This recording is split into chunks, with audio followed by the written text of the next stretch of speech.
আপু সিটটা খালি? আমার বয়ফ্রেন্ড আছে। চেয়ারটা নিতে আসছিলাম। বয়ফ্রেন্ড? দাঁড়া।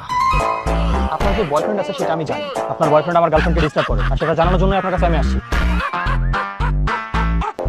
আপনি ভাবতেছেন আপনাকে আমি প্রপোজ করতেছি, তাই না? আরে কি ব্যাপার, তুমি এখনো অর্ডার দাও নাই? আরে লোকটাকে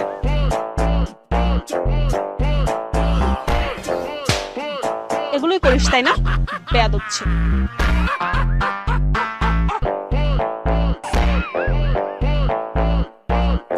ভাইয়া, আপনার কথা শোনার পরে না মেয়েটা কিরকম জানি রেগে গেল।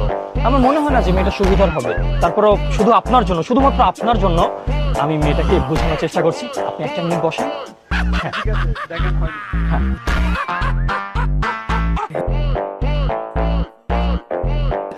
আপনার মনটা অনেক ভালো। আপনার বয়ফ্রেন্ড সাথে থাকা না সত্ত্বেও আপনি আমাকে বলেছেন আপনার বয়ফ্রেন্ড আছে। যেহেতু বয়ফ্রেন্ড নেই, এখন কি কোনোভাবে